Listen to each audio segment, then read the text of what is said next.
Hello and welcome to The Grid, the show that eats gravel and tarmac for breakfast and washes it down with a chaser of high-octane fuel. It's about motorsport, and this is Wednesday the 21st of March 2012, the day on which Ayrton Senna would have been 52, and on the day we find out the Formula Renault UK 2012 season has been cancelled as one of the key feeder series to Formula One that has introduced Kimi Raikkonen and Lewis Hamilton to the sport. So a bit of a disaster, but the big news, of course, is that the Formula One season has begun. Joining me, as ever, in the studio is Kevin Shepherd. How are you? Hello, mate. I'm all right. How are you? Good. I'm very good, thanks. A little bit, much like Heikki Kovalainen keeps tweeting, I've got a bit of a head cold as well, but I'm less vocal about it. Why have you got a head cold? Where have you been, Neil? Well, I was in Monza, and then I was in the IRC for the Gran Canaria. Wow, wow, wow.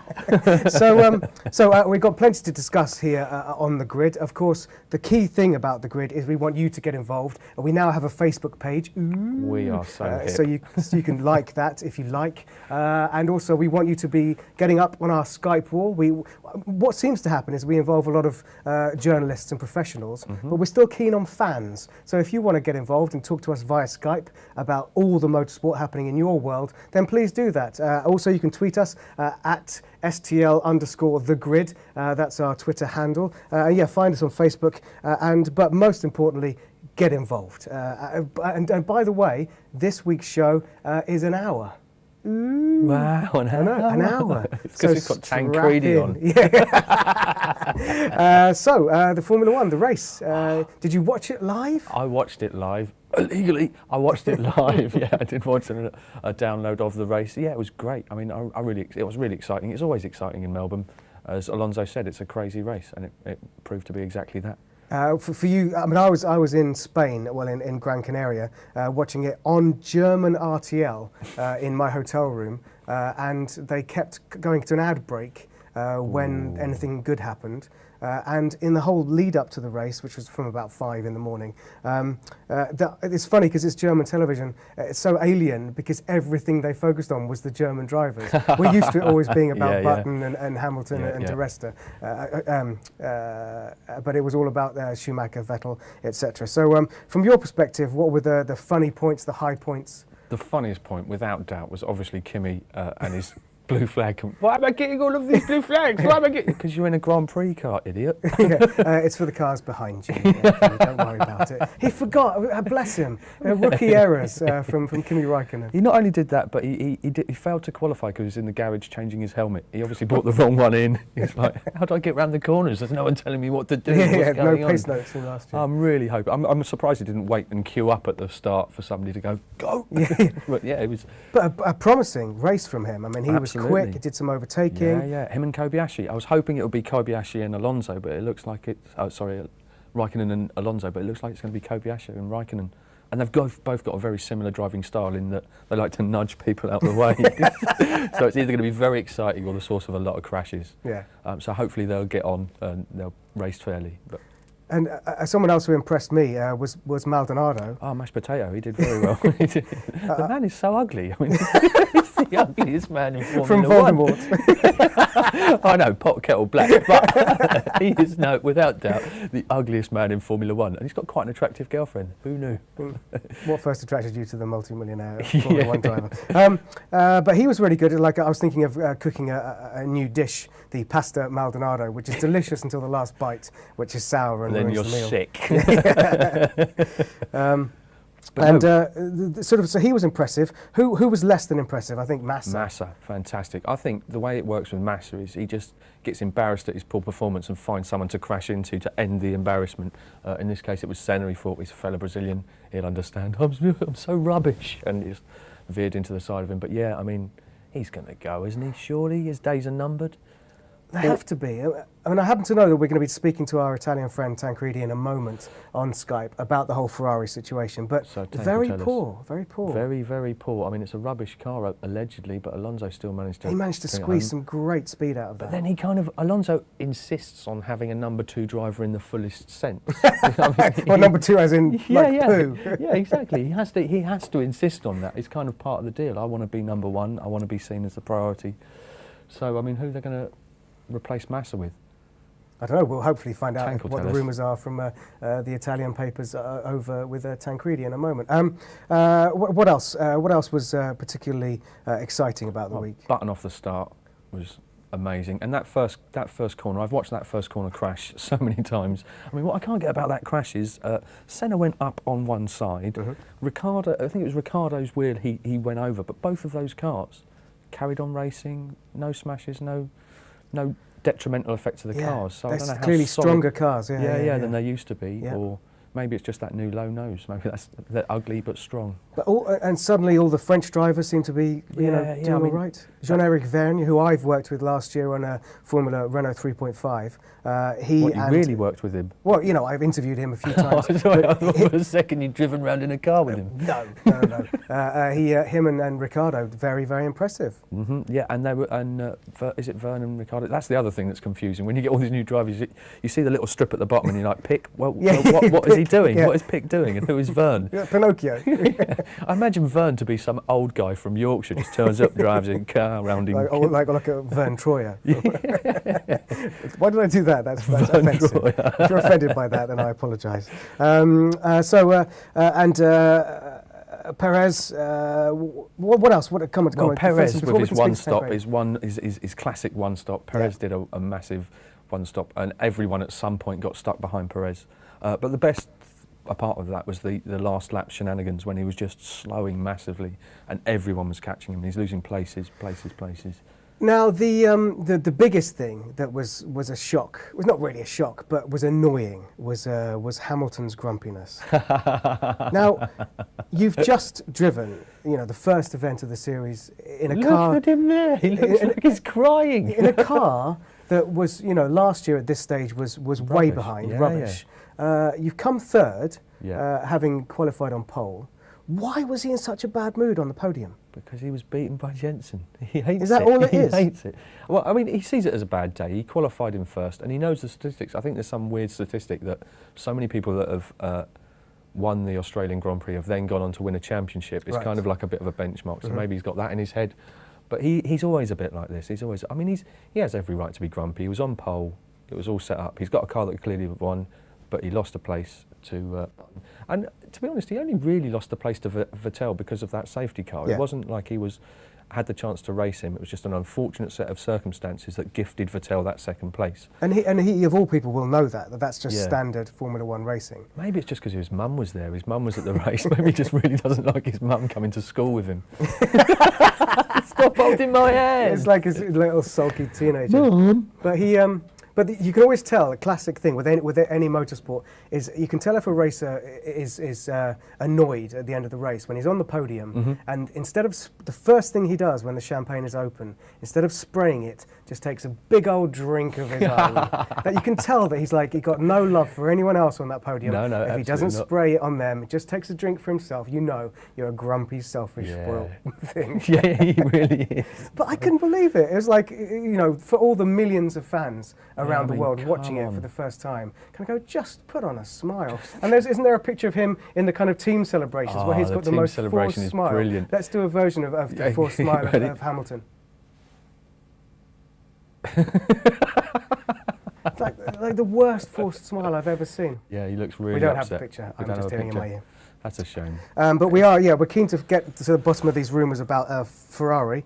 Do we have Tancredi from? Okay, so we should be able to speak in a moment via Skype to the tank. The tank. Tancredi Palmeri, Italiano giornalista, all the way from. Are you Skyping in from Italy there, Tank? Yes, it's in Milano. Buongiorno a tutti. Buongiorno, come stai?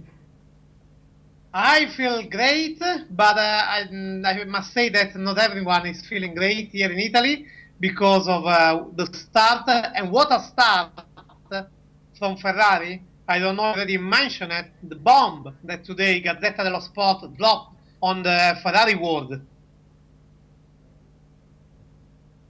You know what it's about? Did you understand anything he said? No,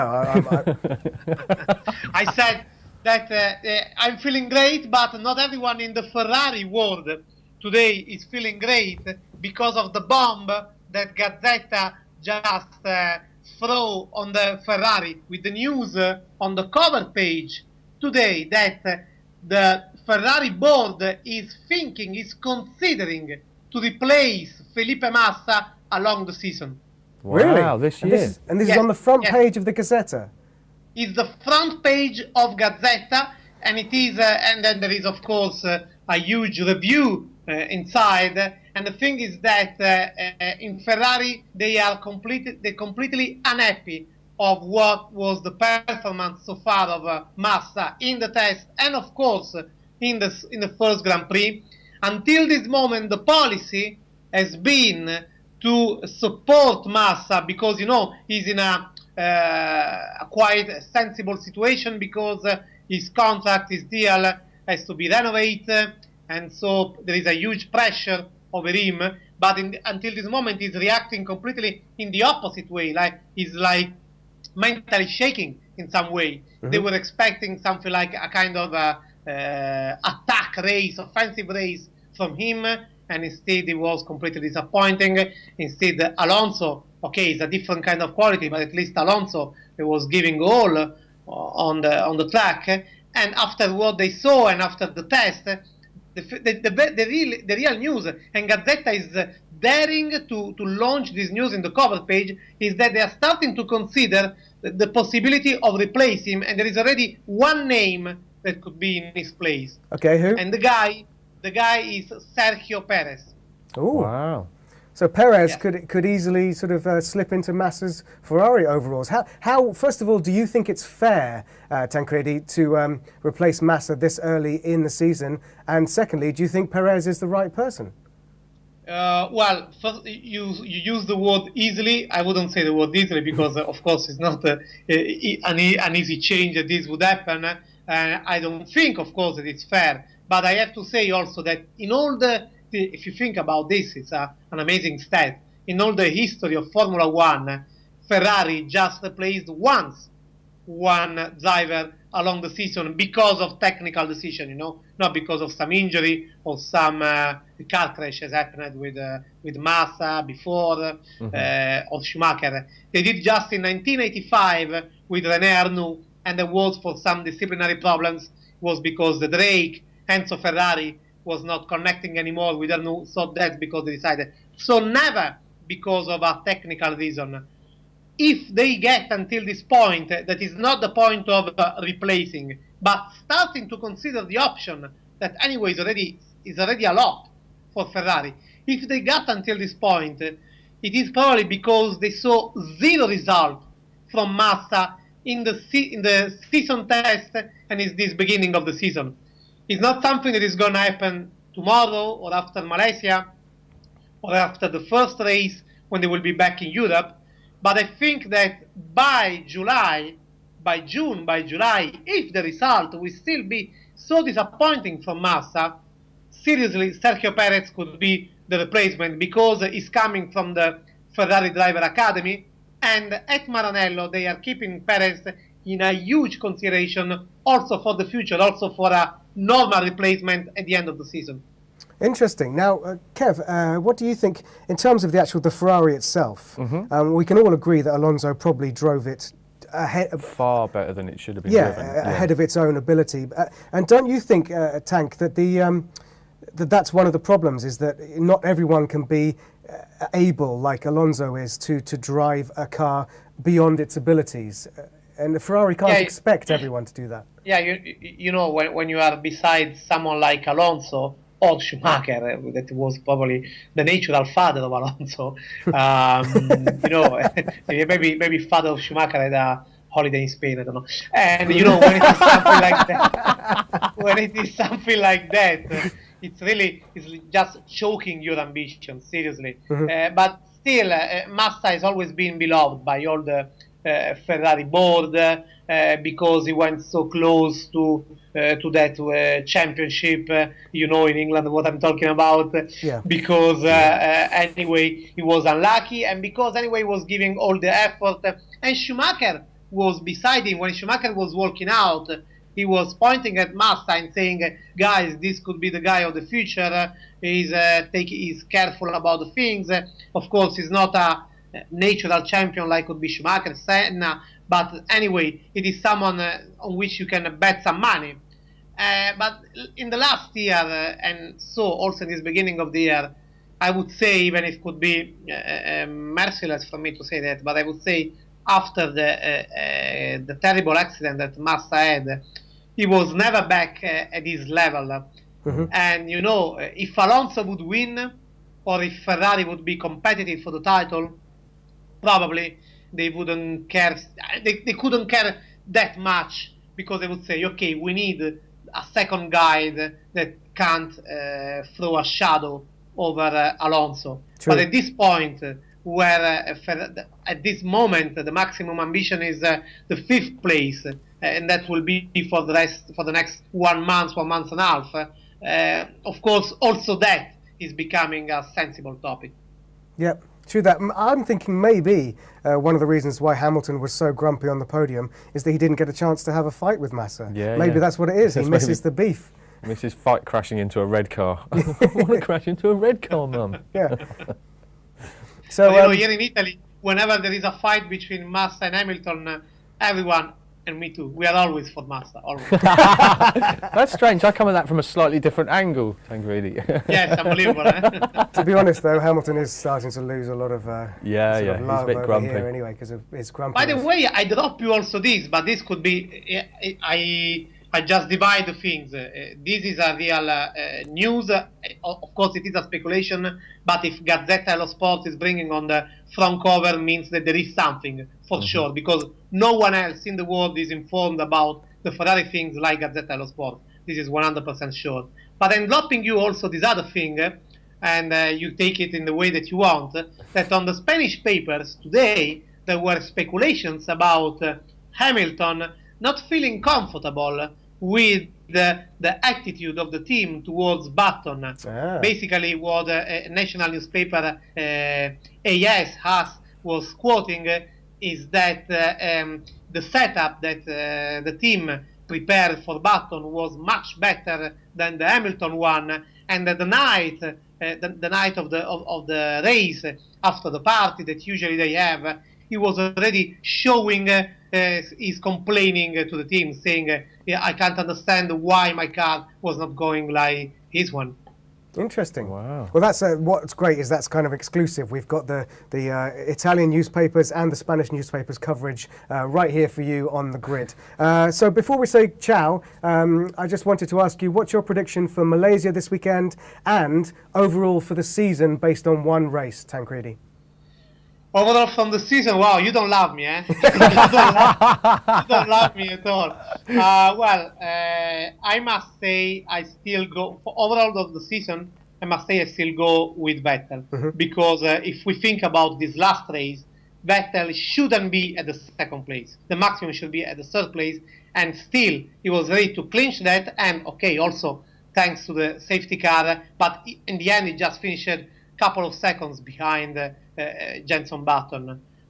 For Malaysia, I think that anyway it's just 1 week after. I think that anyway it will be still McLaren, and I'm expecting a kind of revenge, a kind of comeback from Hamilton. But this that the Spanish paper was bringing out is interesting. It's just a speculation, but if true, could bring more pressure on Hamilton. And we know how Hamilton sometimes is very impulsive when he's under pressure. Look at the glee in that man's Superb. face. I love the fact that brings such a smile to your face, Tancredi. Tancredi, grazie mille, and ciao, and maybe speak to you next week. Yes, just a pleasure. Thank Bye, you very guys. much. So, Tancredi, we say ciao.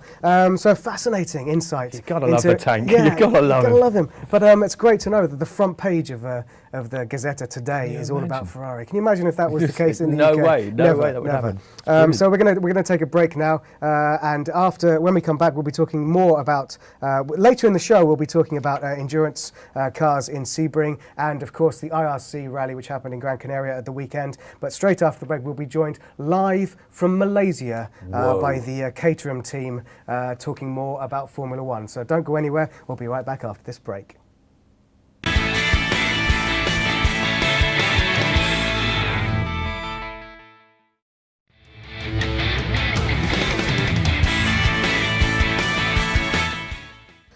Welcome back to part 2 of The Grid on this, the 21st of March 2012. And bear in mind, it's part 2 of 4.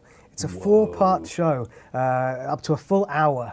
By the end of the season, we'll be doing 4-hour shows. I don't guarantee it.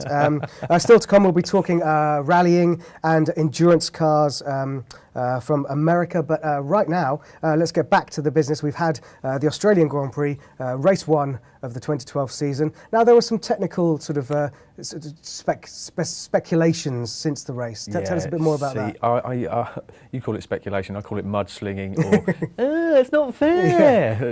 What happened after the race, or is in sort of Red Bull and Lotus have got a problem with Mercedes' F-duct. Right. They believe it to be illegal. Mm-hmm. They said, we're not going to do anything about it now. But I mean, Mercedes messed up. They made that schoolboy error of when they're on the grid crowding about 120 people around the back of the car, which always stinks of we're not quite sure. Yeah. So they're alert to that. But today, Mercedes have said that they believe that Red Bull are running an illegal exhaust system. So it's just going to be one of those sort of backwards and forwards. I mean, it'll probably get sorted out at some point. Lots of tits, lots of tats. Yeah, lots of tits and tats. Steady. Well, someone who could probably shed some light on these issues is someone that you know well. It's Tom Webb, who is... Are you actually in Malaysia right now? I am. Good evening, chaps. Hello, Tom. What time is it there? It looks like it's about 3 in the morning.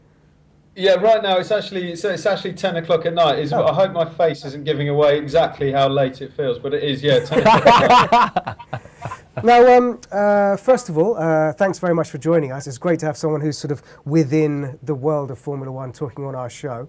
And I know you know Kevin. I know Tom, yeah. Tom let me go around the factory, and Tom is responsible for putting me in the seat of a Formula One car. I think I've seen that video. Yeah, he made me take my socks off.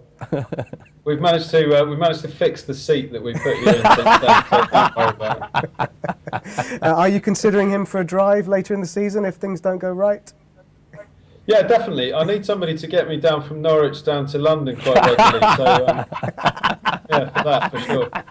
Well, he'd look good in the chauffeur's cap. Yeah, he'd look good. So, first of all, can you tell us, this shift where you go from Australia to Kuala Lumpur, how does it affect you and of course, the drivers? Is it quite a schlep? Yeah, I mean, it's to be honest, it's something we're quite used to. The back-to-back races, particularly in the Far East, are quite tough because of the time difference. But for most of the team, we flew out to Australia last week. I flew out on the Sunday night, get to Australia on the Tuesday morning, and start work then. And kind of jet lag be damned, you just have to get on with it. For the guys who put up the garage and the guys who actually work on the car, they flew out 1 or 2 days before, and it's just one of the things you deal with. I mean, for the drivers, Heikki came out to Malaysia about a week and a half before the Australian race, and for those guys it's about trying to get used to the heat, so they spend as much time as they can training and probably, to be honest, sitting around by the pool for as much as they can to get used to the humidity and the heat. But we left Australia on the Monday morning, and you come over to Malaysia, and the first thing, obviously, you try and get used to is the humidity, and you just have to get used to the time difference. So for most of the guys who do the really hard work, they have flown over here, they have a day off, and then they get straight back into work. And it's kind of 45 degrees in the garage, so it's pretty tough for those guys who have to end up wearing fireproof overalls on a Sunday afternoon. For the likes of me, who gets to swan around in team kit for the whole week, it's not quite so arduous, but it's still pretty tough. I like the idea that sitting by the pool is training, because the reclining on a lounger is about the same position as a driving seat. So really low loungers is what it is. They've got really small ones. But on a serious issue, how does the sort of heat and humidity, not just, obviously we know the drivers have to be incredibly fit for the very physical business of driving a Formula One race, but how does it affect everything, like the car setup, the actual sort of the endurance of the race? Oh. Well, I mean, from a car perspective, it's actually not, it doesn't require a huge amount of difference. I mean, I think one of the things that we're going to see this weekend is the tyre degradation is going to play an even more important role than it normally does. The heat out here is something that none of the teams have yet encountered on the 2012 tyres. We tried a version of them in Abu Dhabi at the back end of last year, but I think degradation levels are going to play an absolutely critical role. We've got the medium and the hard tyre choices here for the race on Sunday, and I think it's going to be fascinating to see how quickly they go off. Yeah. Deg on those, both of them looks pretty high. So I think you could see multiple pit stops taking place on Sunday. The other thing with Malaysia is that it tends to rain right in the middle of the race, which obviously makes for a fantastic spectacle for the spectators. But for the guys in the garage, it means basically spending half of the race jumping up and down, getting ready for pit stops, sitting down, getting up again, and trying to work out whether or not you go on inters, you go on wets, whether you go onto options or primes. I mean, it's one of the more frantic races. I think for the drivers, it's about trying to stay hydrated. They can lose up to 3 or 4 kilos in body weight in loss of liquid. So they will drink an awful lot of electrolytes and the kind of sports drinks for maybe 3 or 4 days before they would normally. And it's just a very, very tough race. Honestly, the hardest thing, I think, I mean, the drivers trained for it, but the hardest thing is for the mechanics, because those guys are sitting there in the garage on a Sunday afternoon when everybody sees them on TV with the goggles down and the crash helmets on. But, they're working 16, 17-hour days for 4 or 5 days before that in that same humidity. And Malaysia doesn't have any air conditioning in the garage. I think Abu Dhabi is the only race on the entire calendar where there's aircon in the garage. So those are the guys that are really, really sweating. And it's a tough race, but you just get on with it. Does it smell? Yeah, not as bad as you do. Knowing how nervous you were about coming up to our factory and having counted it up close and personal. No, we have an awful lot of fans blowing around the garage, so no, it doesn't. No, that's all right then. I did notice in the Grand Prix that obviously Petrov stopped by the pit wall, Covey stopped by the pit wall. What have you got in the canteen that's so alluring that your drivers think, I can't really be bothered to go all the way around the circuit, I'll just jump over the wall? Because I went to the straight line test, you very kindly invited me there, and you had a burger van. Yeah, that's straight line testing. That's a slightly different proposition to what we do when we're normally at No, it's just good food. We have an incredibly good catering team. We have an Italian, a Kiwi, and a Malaysian chef, and those boys can cook it well, man. So it's just an unfortunate coincidence that both of those cars managed to bring themselves to a halt relatively near the garage. And I think it was just the drivers being nice to the mechanics and making sure that they didn't have to run for about a kilometre either way to go and recover them. But seriously, how do you feel you are in this stage? At this stage, do you feel like you can contend? Because you were behind Massa. I know he was a pit stop behind, and I know it is Massa, but you were actually behind him when I think Covey went out. You were behind Massa. Yeah, I mean, we're year 3 here for this team. There were 3 teams that started in 2010, and I think you look at the other 2 teams who are behind us, and you can see just how hard it is to try and get anything close to competitive in this sport. There are teams ahead of us who have hundreds of millions of dollars of budget and an awful lot of employees and many, many years of experience. And we're measuring ourselves against them. And I think one of the hardest things for us is to kind of manage expectations for the fans who want to see us in the midfield and want to see us regularly scoring points. So we came to Australia with a car that mechanically is light years ahead of the car that we started last year with, let alone 2010. Under the skin, it's as good as any car out there on the grid. We have all of the elements that we need to have to be quick. We have KERS this year for the first time, and we have an incredibly professional team that really since day one in Bahrain 2010 we've been looking like a Formula One team that's been there for a long time. I think the truth is that in qualifying on Saturday in Australia, we didn't do ourselves justice. Heikki was held up by one of the HRTs and cost him some time, but we know where we're going to be, and I think we look at simulations and we look at everything else before the race to have some idea of really what our true pace is. But I think Sunday gave some idea of actually what we can do, because at the end of 2011 we were able to compete just about with a few of the teams ahead, and okay, maybe that was taking into account some tyre strategies and maybe a bit of luck here and there, but the lap times that both Vitali and Heikki were running on Sunday were comparable with some of the midfield teams. So I think we would like to think that we've kind of almost just about bridged the gap, and I'm being really cautious about that because I think qualifying is the ultimate show of pace. You know, no fuel, you know, you have very low ballast, and you have the cars set up to be as quick as possible. But really, it all counts on a Sunday afternoon, and the DNF, the double DNF for us was really unfortunate and was something that we have fixed. We've made some a lot of work has gone in to make sure that those problems don't occur again. 3 people have flown out over the last 2 days with various new parts to be put on the car to fix those problems. And I think that we would like to hope that this weekend in Malaysia we can put on a much better show.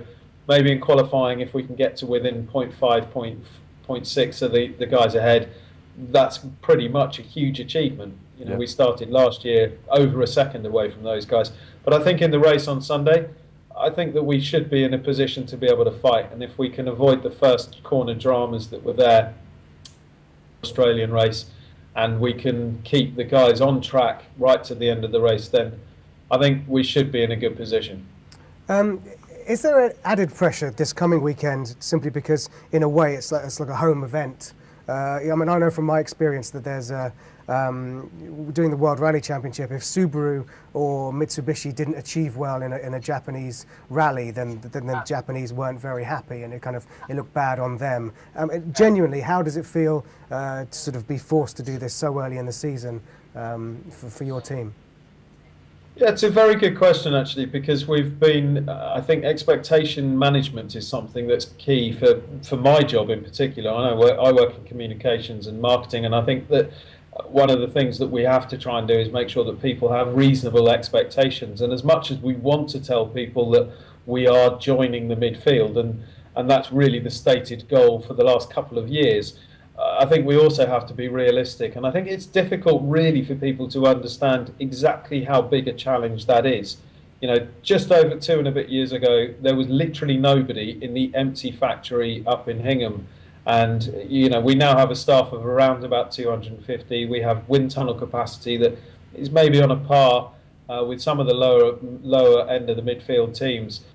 So I think, you know, one of the key things for us, particularly when we come home to Malaysia, where we have an awful lot of financial investment and emotional investment from people here who want to see Tony Fernandez's team do well, and they've been with us since the very first day. I think that the fans are pretty much knowledgeable enough to understand that it is a huge task, and that if we've started in 2010, you know, maybe something like 7 seconds off in that first test that we did in 2010, we were 7 seconds off the pace. By the time we got to Bahrain, we were about 4 seconds. By the start of 2011, we were about maybe 2 seconds off. By the end of 2011, we were about 1.5. And I think they understand that if we've got that down to half a second, that's a huge achievement in itself. But we're hungry for that point, as the fans are. And whether it's here in Malaysia, whether it's in the UK, whether it's Hungary, Canada, anywhere that we go, I think that we want to be able to give people something to cheer for. And when we do, then it will be, you know, a reason for us to celebrate. But it will be even more cause for us to just get on with it and keep improving. So whether it's Malaysia or anywhere, the pressure's there, and we just have to deal with it. Cool. I mean, we're all behind you, definitely. Now, Heikki tends to tweet quite a lot, and he seems to have a cold, which he can't shake. As a team, how do you manage that? Because, you know, these guys are sort of trained to the peak of performance, but if you've got a head cold, that just has to run its course. That's a good point. I think the fitness levels that the Formula One drivers have are just astonishing. The forces that they are under in the car are enough, from top speed down to a heavy braking zone. They're enough to move the internal organs around your body. You know, these guys are under huge G loads in every single corner that they're driving the cars around, and that's why they train as hard as they can. And I spent the day today with Heikki, and he's genuinely feeling pretty under the weather. I mean, the guy is he's not on the sort of form that he normally is, but physically he's probably pretty close to the maximum, to the peak that he should be. So he'll get in the car on Friday, and even if he's feeling 98%, that's still 1,000% more physically capable of doing the job than I'll ever be. And he'll just do the best job that he can. You know, if we have to prep him in certain ways to be able to get in the car and do the job on Sunday, then we'll do that. But I think he said to me today that if he gets out of the car on Sunday and he's absolutely drained, it's because he's prepared for it. He's not going to stop him racing, and it's certainly not going to stop him pushing as hard as he can. So I think it's something like a head cold. You just deal with it, and he's fit enough to be able to get on with the job. And I think that he'll be fine. He will dose himself up with the certain things that he's allowed to take under the WADA anti-doping laws, and make sure that he doesn't take anything that's going to cause him any issues. And he'll get in the car on Friday, do the same on Saturday, and by Sunday he'll probably be okay. If it was a really, really bad situation, if he was taken properly ill, then we have a reserve driver in Guido van der Garde, who's a Dutch driver who will be competing for us in GP2 this season. And Guido is here, partly because GP2 is racing here in Malaysia, and also because he's our reserve driver. And if Heikki was really under the weather and couldn't take part at all, then we'd stick Guido in the car and we just get on with it. That's unfortunately it's the way that we have to do. We have to be unemotional about it and just make a plan and then put that plan into action. Tom, thank you very much. What a fascinating insight into where we are right now between Australia and Malaysia. So if it's 10 o'clock there, you've still got time to go out and hit a few bars, I guess, before you go to bed. Do you know, I wish I could. We're actually staying in a rather large hotel in a part of Malaysia called Putrajaya, and there's about 6 other teams staying in the same hotel as us. And tonight the hotel puts on an annual F1 cocktail evening, which I have to say has been one of the odder evenings that I've experienced. They have a comedian who is quite a large woman who's walking around, it seems, just trying to touch mechanics, which I've never seen. Let John Daly on her. One mechanics run that fast, and they are giving out free drinks. So while it's been great speaking to you guys, I do have to make sure I can go and get the last of the free drinks before the hard work starts properly tomorrow morning. All right, mate. Thank you very much, Tom. Thanks. Go back and get your free cocktails and run away from that comedian. Thanks a lot. And maybe speak to you next week or again in the season. That would be great. Good for us too. Thanks, guys. All right. Good luck this weekend. Cheers. So Tom Webb there, all the way over in Kuala Lumpur, about to go back to a Formula One cocktail party. Weird, isn't it? Don't you wish? I think they should just get Heikki to go around and snog all of the other teams. To give them the give them all the cold. That's what they should do. My only experience of Kuala Lumpur was I did a stopover there once, and I saw the biggest snail I've ever seen. It was a snail that was this big. What was it doing? It was just moving from one bit of grass to another. That's it. That's my only experience of Kuala Lumpur. What an insight from me into Formula One. Tom, filling us with it. Tom, amazing. So far we've had Tancredi and Tom giving us proper insight into Formula One. When you come back after the break, we'll have Bex Williams talking about rally, and then Ben Constadouros talking about endurance cars. So we will see you after this break.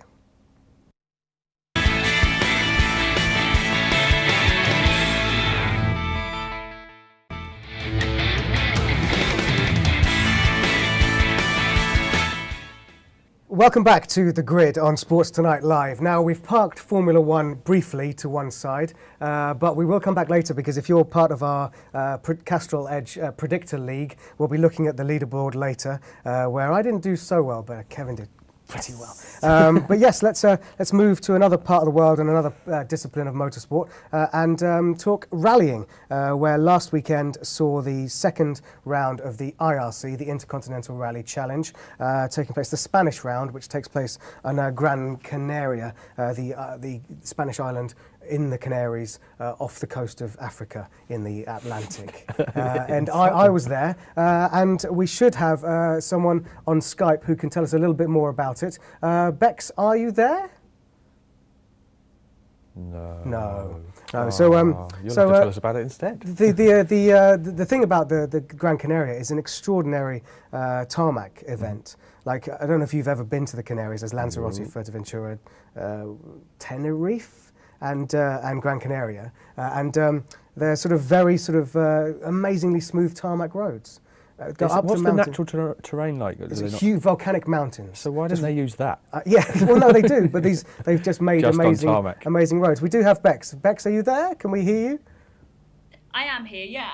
Canaries is a fantastic event, Neil. I mean, I've been there in the past. The tarmac is spectacular. The stages are amazing, and it always gives out a huge amount of drama, that event. But did we expect the drama that we saw on the final stage? It was a real build-up, wasn't it? All event, the battle between Mikkelsen and Kopecky. And it looked like Mikkelsen had it in the bag. You thought, hold on, he's going to seal his first IRC asphalt win here. And then on the final stage, huge dramas for him, misfire with the car, and Kopecky walks away with it. Fantastic result for Kopecky. He's a driver I really respect. He's such a great guy. He looks like a 1940s screen idol in my eye. He does have the matinee idol look about him, doesn't he? Yeah.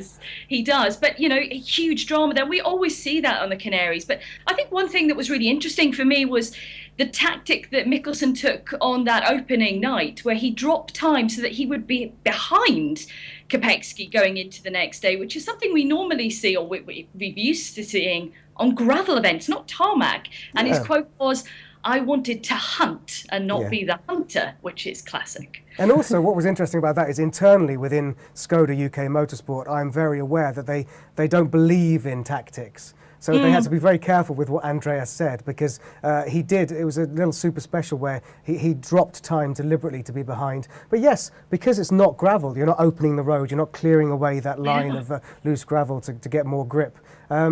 Extraordinary. But he was on a run. He'd smashed the record of having, no one had ever won 3 events in a row in the IRC. He was all set to bring home his first ever tarmac victory, but he will inevitably win on tarmac this year, which is a big step for a young rally driver who's grown up driving on gravel and snow, and for whom tarmac is an alien surface. I think there's a real momentum around Mikkelsen right now. I mean, we've seen him come up through the years. He's still very young. We've seen him grow, we've seen him mature, but right now his star is shining. And that tarmac win is going to come very soon. Is it going to come on the next round at the Circuit of Ireland? I don't know. There's so many strong drivers we're going to see there. We'll see Craig Breen come back into the field in IRC there. Alistair Fisher, you know, they know the roads well. I think we may see Hannon in there. Not altogether sure on that. It's going to be tough at the Circuit of Ireland, but you're right. It's inevitably it's going to come at some point this year. But I am just loving the whole momentum around Mikkelsen right now. He could just go out there and do anything. Now, what's interesting for me, because I'd not been to Gran Canaria before, is those roads, they're sort of, most of the stages do a massive hill climb up to the top of the mountain, then ride along the ridge of the mountain for a while, then do sort of a descent to the finish. That's a pretty standard format for those stages. And there's a lot for the drivers to cope with. And I was speaking to some of the drivers there, and some of them had done training on circuits, because a lot of it, there's no room to cut. So they're having to treat the road like an actual circuit race. But then they're having to manage the tyres and the brakes, because there's the uphill, there's the fast sections, and then the really steep descent, so the brakes can go off before the end. And it was a shame there wasn't a bigger field in Gran Canaria to see how, you know, lesser experienced drivers would cope with that.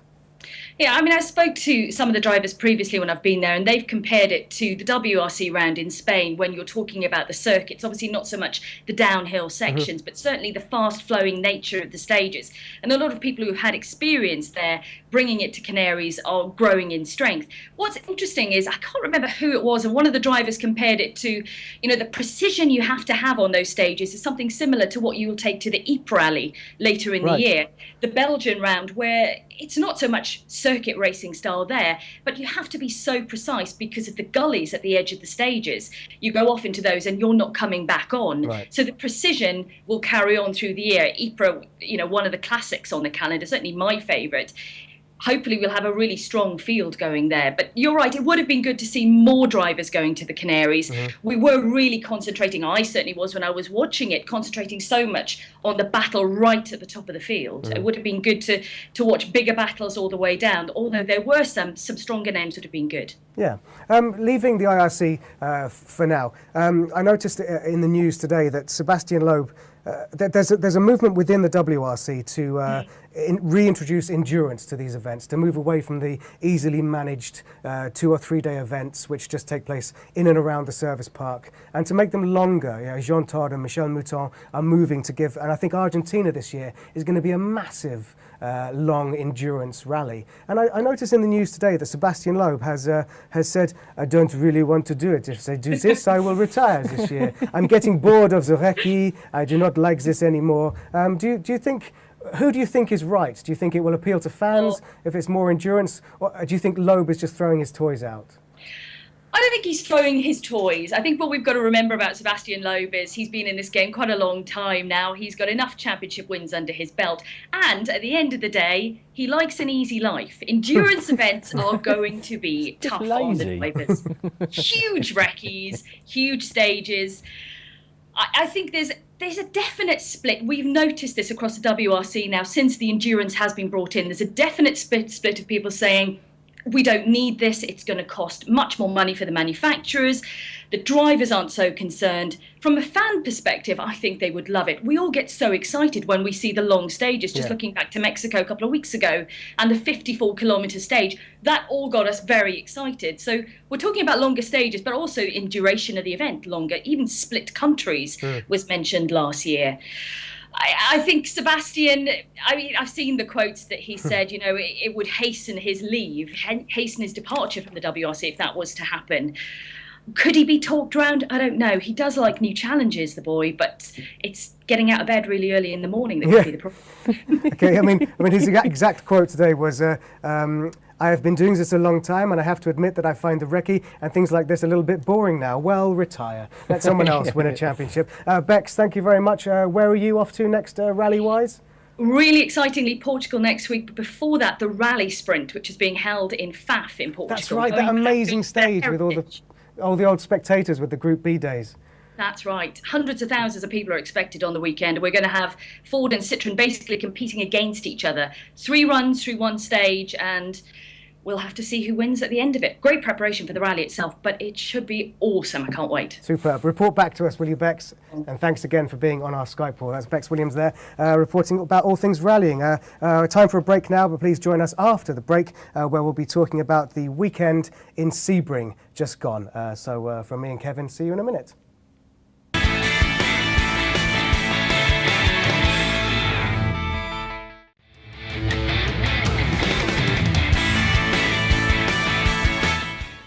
Welcome back to this, the final part of the extended version of The Grid with its nice new titles as well. Please let us know via the Facebook page and via Twitter at STL_The Grid what you think of the new format. Of course, that's still the old image. It's only episode 5. Nothing's that old. And coming up shortly, we'll be talking about the World Endurance Championship, which took place in Sebring at the weekend with Ben Constadouros. But first, the way that you can get involved with this show, as well as Skyping in, tweeting, and Facebooking, is through our Predictor League. Now, of course, we have made predictions. If you haven't, and if you want to fight, we can give you a link to join our league. I'm overall in the worldwide Predictor League. I am 4,657th, but 7th in our league. Now, my prediction for this weekend: I've got Vettel winning, Button second, and Raikkonen in third. Wow, you've thrown a real curveball in there. Are you suspecting that Lewis is going to have a little paddy somewhere and crash his car? Is that? Oh yeah, Lewis is going to. Yeah, I've got Lewis and Webber.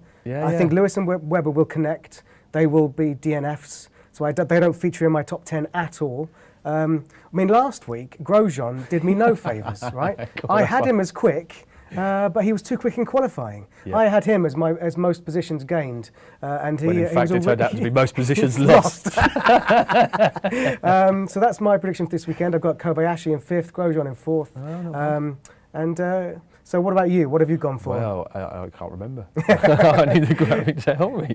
Oh, there we go. Look, same situation at the front. I think. So the same podium as Australia. Same podium as Australia. That's what I'm going with. Webber there.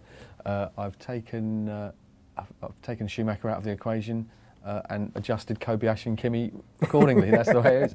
Kobayashi's obviously going to overtake a lot of people at the start in a sort of PlayStation start where he just go drive straight through. Yep. We've got that. And Jensen to get a pole, because I think Jensen, when he's confident, drives very well, and he will be confident off the back of that. It's only a week ago, so I think he's going to be all right, and I'm 1,139th. You're so much higher up the league than me, and fourth in our own league. In fact, our producer Natasha is higher than you. Yeah, she got the button. She got the button for the So let's look at this leaderboard for the Sports Tonight Live grid. People involved now. James Lynch currently leads with 137, and that is actually a very in the global predictor league. That's a very good score. Yeah. I think the most is 140, so he's doing very well. Ashley Brown in second, and look, there's Natasha highlighting number 3. Who's in charge of that mouse? And there's me down in 7th. And what I like as well is Martin Haven, frequent contributor to this show, is in 12th. Yeah, didn't do very well at all. So please do get involved. If you want a link to join our league, it's not too late. You can see there's 3 non-scorers on there already, so you could still have a chance with a couple of good races to be right at the top of our leaderboard.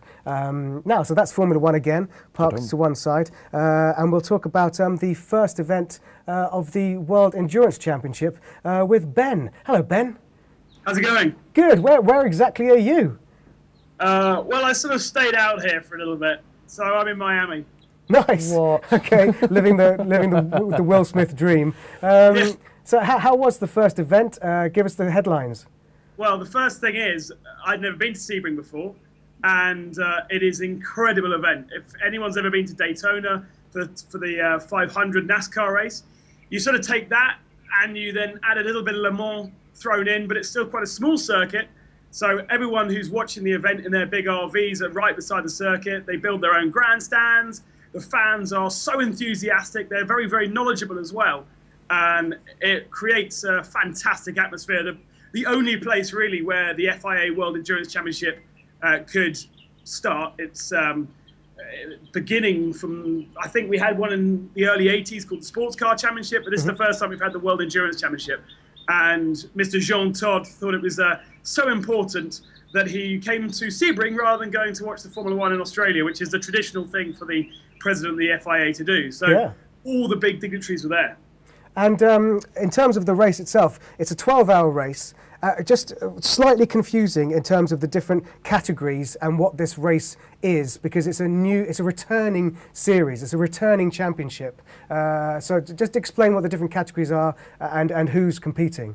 Well, for the race at Sebring, we had the first round of the World Endurance Championship also taking part alongside the first round of the ALMS, the American Le Mans Series. So you had American Le Mans Series cars and World Endurance cars, neither scoring points for each other's championship. And then you had LMP1, LMP2, the Le Mans prototype cars, and the GT Pro and GT Am cars. That's for the World Endurance Championship. ALMS also have GTC. So GT Pro is for pro teams, pro drivers, the likes of BMW, Porsche, Ferrari, works teams. GT Am is for your gentleman drivers, your amateur drivers, the slightly portly ones. And the same thing for LMP1 and LMP2. LMP1 for professional teams like Audi, LMP2 for privateers like Jacques Nicolet and his Oak Racing team, who they just have the most amount of money you've ever seen in your life, and they love their motorsport, and they come along and actually do a very good job. So the big story, of course, is Capello, Christensen, and McNish winning in the Audi. Now, a big sort of big deal, really, for McNish more than anyone else. Yeah, well, Tom Christensen's become the all-time most successful driver ever at Sebring. Wow. And Dindo Capello said, I thought I was going to catch him up, and then I realised that he was my teammate. So Dindo Capello's on 5, McNish is on 4 wins. But they've all gone ahead of anyone else who's ever taken part at Sebring. So much is the performance of that diesel. They were untouched. It was for Audis to lose. And actually, the great thing about Alan McNish is that he didn't crash into a Ferrari this time. Yeah. But it was a tough year for him last year after his massive smash at Le Mans. So good for them to start the year well and the car going well. Will they be unchallenged throughout the year? I mean, what's it going to be like? I don't know. We've got Toyota coming in. They're totally unknown in terms of the championship, but they are a tour de force when it comes to creating motorsport racing cars, whether it be rally, Formula One, or endurance previously. So I don't think we should discount them. We're hearing from Sebring that the Audi guys have stayed out there to do some testing. And we're hearing actually that one of the new Audi e-trons, the hybrid cars, had an accident at turn 17. There's no barriers there. So Timo Bernhard was in hospital last night under observation, completely destroyed the car. So they've got a bit more work to do before they are reliable. And I think that's the main thing about endurance racing. This is not about all-out sprints. It has been previously, but with all this new technology, it's who's going to survive and who's going to get to the finish without crashing into traffic and without breaking their cars. Exciting. Ben, thank you very much for joining us. I'll leave you to enjoy the Miami lifestyle. I've got to go. Got to get a tan before I come home. Certainly. Thanks a lot, Ben. Take it easy. We'll speak to you soon, hopefully.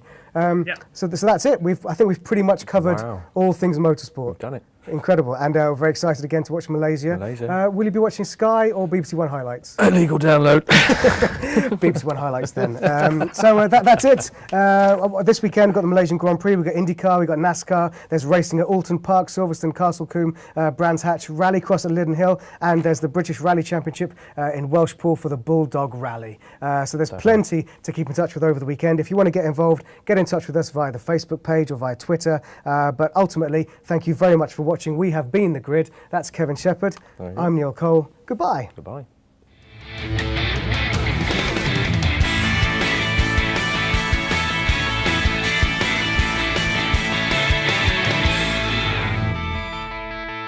Verne, who I've worked with last year on a Formula Renault 3.5. You really worked with him? Well, you know, I've interviewed him a few times. I thought for a second you'd driven around in a car with him. No. Him and Ricardo, very, very impressive. Yeah, and they were, is it Verne and Ricardo? That's the other thing that's confusing. When you get all these new drivers, you see the little strip at the bottom and you're like, Pick? Well, what is he doing? Yeah. What is Pick doing? And who is Verne? Yeah, Pinocchio. I imagine Verne to be some old guy from Yorkshire, just turns up, drives a car around in... Like a Verne Troyer. Why did I do that? That's offensive. If you're offended by that, then I apologise. Perez, what else? Comment. Perez with his one-stop, his classic one-stop. Perez did a massive one-stop, and everyone at some point got stuck behind Perez. But the best part of that was the last lap shenanigans when he was just slowing massively, and everyone was catching him. He's losing places. Now, the biggest thing that was a shock, was not really a shock, but was annoying, was Hamilton's grumpiness. Now, you've just driven, the first event of the series in a car. Look at him there. He looks like he's crying. In a car that was, last year at this stage was way behind, rubbish. Yeah. You've come third, having qualified on pole. Why was he in such a bad mood on the pole? Get involved and talk to us via Skype about all the motorsport happening in your world, then please do that. Also, you can tweet us at STL_TheGrid. That's our Twitter handle. Find us on Facebook. But most importantly, get involved. And by the way, this week's show is an hour. Ooh. Wow, an hour. It's because we've got Tancredi on. The Formula One, the race. Did you watch it live? I watched it live. Illegally, I watched it live. Yeah, I did watch a download of the race. Yeah, it was great. I mean, it was really exciting. It's always exciting in Melbourne. As Alonso said, it's a crazy race, and it proved to be exactly that. For you, I mean, I was in Spain, in Gran Canaria, watching it on German RTL in my hotel room, and they kept going to an ad break when anything good happened. And in the whole lead up to the race, which was from about 5 in the morning, it's funny because it's German television. It's so alien because everything they focused on was the German drivers. We're used to it always being about Button and Hamilton and Di Resta, but it was all about Schumacher, Vettel, etc. So from your perspective, what were the funny points, the high points? The funniest point, without doubt, was obviously Kimi and his blue flag. Why am I getting all of these blue flags? Why am I getting? Because you're in a Grand Prix car, idiot. It's for the cars behind you. Don't worry about it. He forgot. Bless him. Rookie errors from Kimi Räikkönen. He not only did that, but he failed to qualify because he was in the garage changing his helmet. He obviously brought the wrong one in. He's like, how do I get around the corners? There's no one telling me what to do. What's going no pace notes from last year. I'm really hoping. I'm surprised he didn't wait and queue up at the start for somebody to go. But yeah, it was. But a promising race from him. I mean, he was quick. He did some overtaking. Yeah. Him and Kobayashi. I was hoping it would be Kobayashi and Alonso, but it looks like it's... Oh, sorry, Raikkonen and Alonso, but it looks like it's going to be Kobayashi and Raikkonen. And they've both got a very similar driving style in that they like to nudge people out of the way. So it's either going to be very exciting or the source of a lot of crashes. Yeah. So hopefully they'll get on and they'll race fairly. But And someone else who impressed me was Maldonado. oh, mashed potato, he did very well. The man is so ugly. I mean, he's the ugliest man in Formula From One. Voldemort. I know, pot kettle black, but he is, without doubt, the ugliest man in Formula One. And he's got quite an attractive girlfriend. Who knew? What first attracted you to the multi-millionaire Formula One driver? But he was really good. Like, I was thinking of cooking a new dish, the pasta Maldonado, which is delicious until the last bite, which is sour and then ruins you're the meal. Sick. So he was impressive. Who was less than impressive? I think Massa. Massa, fantastic. I think the way it works with Massa is he just gets embarrassed at his poor performance and finds someone to crash into to end the embarrassment. In this case, it was Senna. He thought he's a fellow Brazilian. He'll understand. I'm so rubbish, and he just veered into the side of him. But yeah, I mean, he's going to go, isn't he? Surely his days are numbered. They have to be. I mean, I happen to know that we're going to be speaking to our Italian friend Tancredi in a moment on Skype about the whole Ferrari situation, but So very poor. Very, very poor. I mean, it's a rubbish car, allegedly, but Alonso still managed to... He managed to squeeze some great speed out of that. But then Alonso insists on having a number 2 driver in the fullest sense. Well, number 2 as in, poo. Yeah, exactly. He has to insist on that. It's kind of part of the deal. I want to be number 1. I want to be seen as the priority. So, I mean, who are they going to replace Massa with? I don't know. We'll hopefully find out Tank will what the tell us. rumours are from the Italian papers over with Tancredi in a moment. What else? What else was particularly exciting about the week? Button off the start was amazing, and that first corner. I've watched that first corner crash so many times. I mean, what I can't get about that crash is Senna went up on one side. Ricardo, I think it was Ricardo's wheel. He went over, but both of those cars carried on racing. No smashes. No detrimental effect to the cars. So I don't know how clearly solid, stronger cars. Yeah, than they used to be. Yeah. Or maybe it's just that new low nose. Maybe they're ugly but strong. But and suddenly all the French drivers seem to be doing all right. Jean-Eric.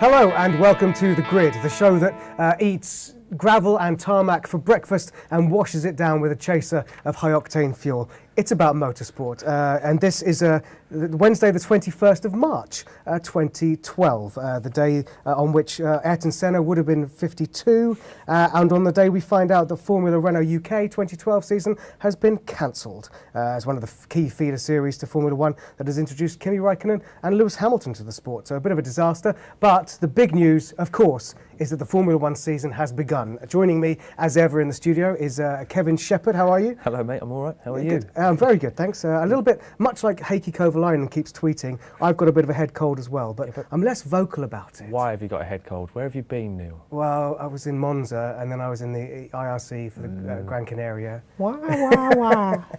So we've got plenty to discuss here on The Grid. Of course, the key thing about The Grid is we want you to get involved. We now have a Facebook page. We are so hip. So you can like that if you like. And also we want you to be getting up on our Skype wall. What seems to happen is we involve a lot of journalists and professionals, but we're still keen on fans. So if you want